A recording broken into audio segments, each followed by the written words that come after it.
মহিউদ্দিন আহমেদের বিএনপি সময় সময় বইয়ের এই পর্বে জিয়ার মতো ক্যারিশমা সাত্তার কিংবা বিএনপির অন্য কোনো নেতার ছিল না। সেনা নেতৃত্ব বিশেষ করে জেনারেল এরশাদ ছিলেন গভীর জলের মাছ। জনগণ আওয়ামী লীগকে ক্ষমতায় বসাতে এগিয়ে আসে নাই। ষষ্ঠ অধ্যায়, রাজপথে রাষ্ট্রপতি নির্বাচন। জিয়াউর রহমান যখন নিহত হন, উপরাষ্ট্রপতি সাত্তার তখন হাসপাতালে চিকিৎসা নিচ্ছেন। তার বয়স ৭৮। জিয়ার মৃত্যুতে সরকারের ধারাবাহিকতায় কোনো ছেদ পড়েনি। সাত্তারকে হাসপাতাল থেকে বঙ্গভবনে এনে তাকে অস্থায়ী রাষ্ট্রপতি ঘোষণা করা হল।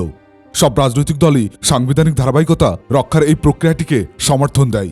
৪ জুন ১৯৮১ অস্থায়ী রাষ্ট্রপতি সাত্তার ঘোষণা করলেন, সংবিধানের শর্ত অনুযায়ী পরবর্তী ১৮০ দিনের মধ্যে রাষ্ট্রপতি নির্বাচন অনুষ্ঠিত হবে। বিচারপতি সাত্তার অসুস্থতার কারণে রাষ্ট্রপতি পদে নির্বাচন করবেন না, এরকম একটা ধারণা দিয়েছিলেন তিনি।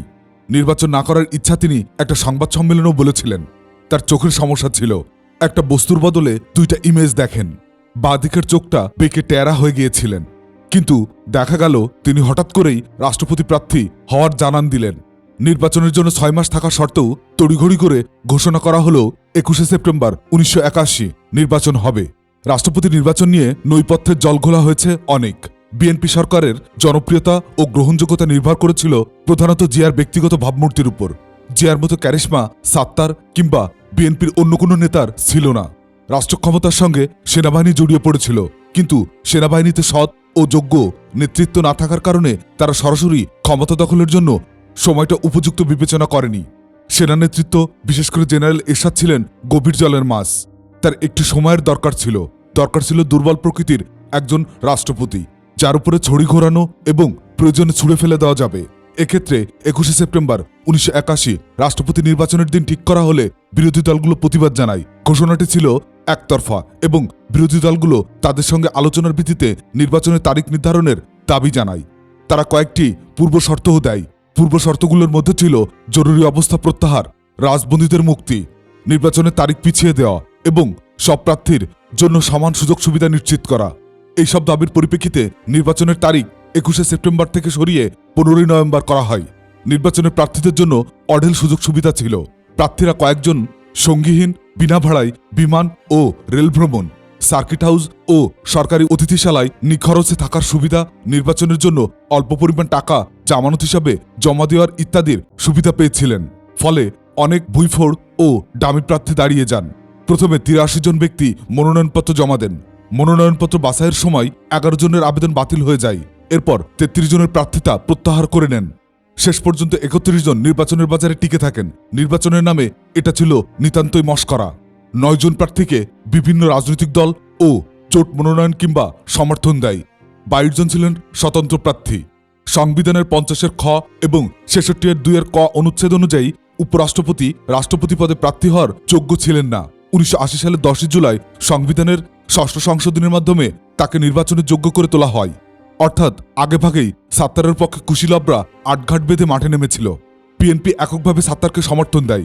আওয়ামী লীগের প্রার্থী ছিলেন ডক্টর কামাল হোসেন।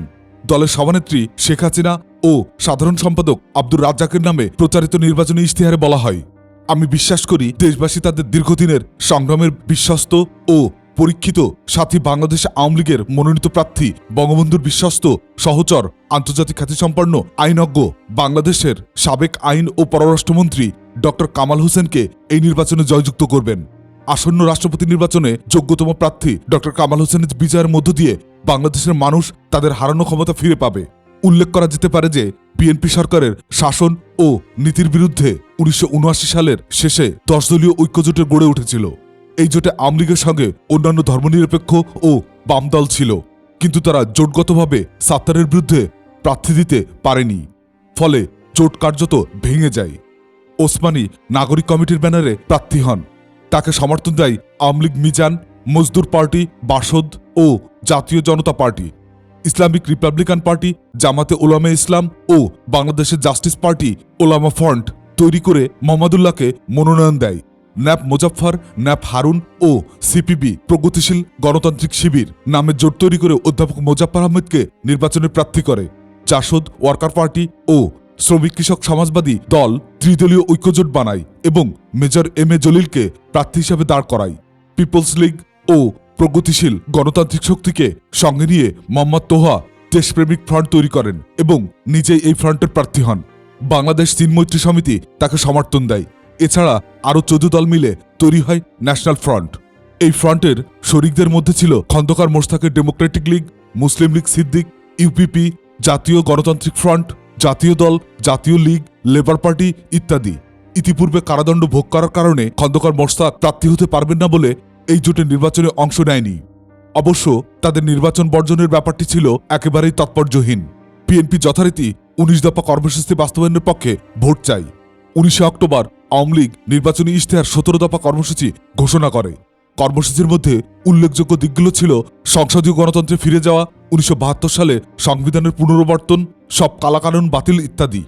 ত্রিদলীয় ঐক্যজোটের নির্বাচনী ঘোষণায় বলা হয় বাকশাল মুজিবের নাম এবং বিএনপি জিয়ার নামে ভোট চাই, কিন্তু ত্রিদলীয় জোট চাই সব পেশাজীবী স্বার্থ সংরক্ষণ করে দেশ বাঁচাতে।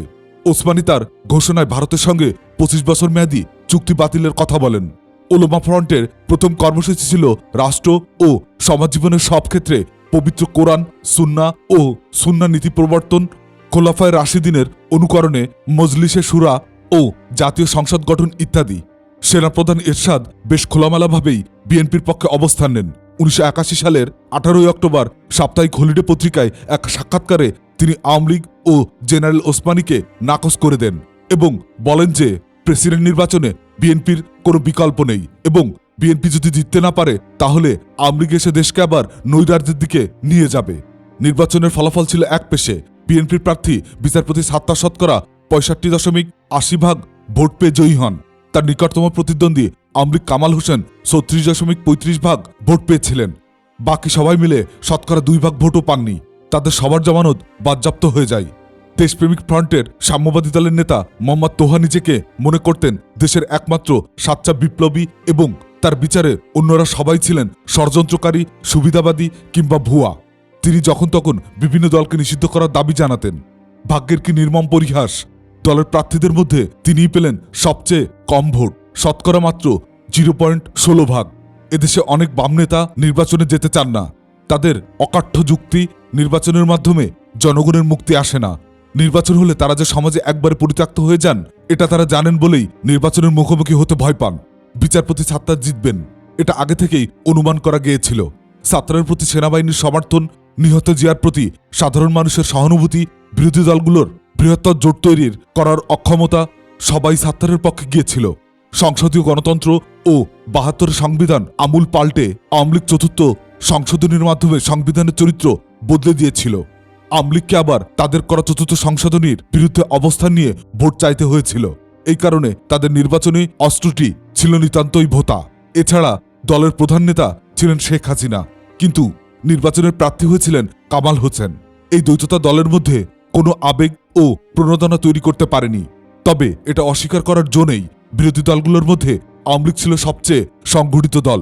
আওয়ামী লীগের সমর্থন নিয়ে ওসমানী 1978 সালের রাষ্ট্রপতি নির্বাচনে জিয়ার বিরুদ্ধে 44,55,000-এর বেশি ভোট পেয়েছিলেন। 1981 সালের নির্বাচনে অপেক্ষাকৃত দুর্বল প্রার্থী সাত্তারের বিরুদ্ধে তিনি 3 লাখের কিছু বেশি ভোট পান। পর্যবেক্ষকদের ধারণা সিলেটে তার নির্বাচনী এলাকার বাইরে ওসমানী সামান্য ভোট পেয়েছিলেন। 72-এর পর থেকে জাসদ তরতর করে বেড়ে উঠেছিল। 1979 সালের সংসদ নির্বাচনে তারা 8টি আসনে জয়ী হয়েছিলেন।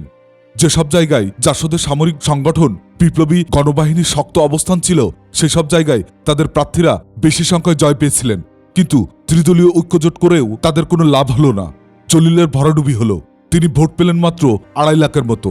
অধ্যাপক মোজাফফর আহমেদ ভোট পেয়েছিলেন আরও কম, 2.25 লাখের মতো। দেশব্যাপী অনুষ্ঠিত রাষ্ট্রপতি নির্বাচনে তাদের মতো পোড় খাওয়ার জ্যেষ্ঠ রাজনীতিবিদদেরা কেন প্রার্থী হতে গেলেন তা শুধু তারাই বলতে পারেন। এতে তারা জনসাধারণের কাছে হাসির খোরাক হয়েছিলেন। অবশ্য তাদেরও অনেক যুক্তি ছিল। টাকার ছড়াছড়ি, পেশি শক্তির ব্যবহার, ভয়ভীতি ছড়ানো, এসব কারণেই তারা নাকি ভালো ফল করতে পারেনি। তারা কম বেশি সবাই নির্বাচনে কারচুপির অভিযোগ তুলেছিলেন। তাদের কথা শুনে মনে হয় তাদের ভাষায় অবাধ ও সুষ্ঠু নির্বাচন হলে তারা জিতে যেতেন। প্রতিদ্বন্দ্বী প্রধান 2 প্রার্থী ও দল সম্পর্কে বাংলাদেশের কমিউনিস্ট পার্টি বিশ্লেষণ আমলে নেওয়া যেতে পারে।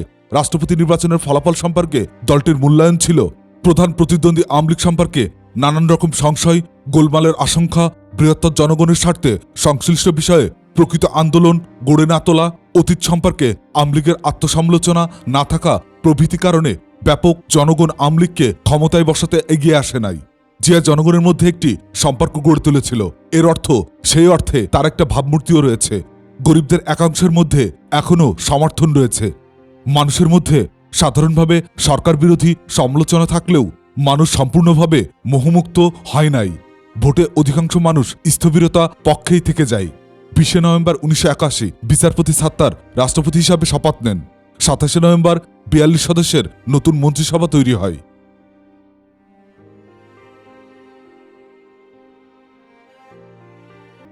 বইটির অডিও বুক নিয়মিত শুনতে চ্যানেলটি সাবস্ক্রাইব করে সঙ্গে থাকুন। ভালো থাকবেন।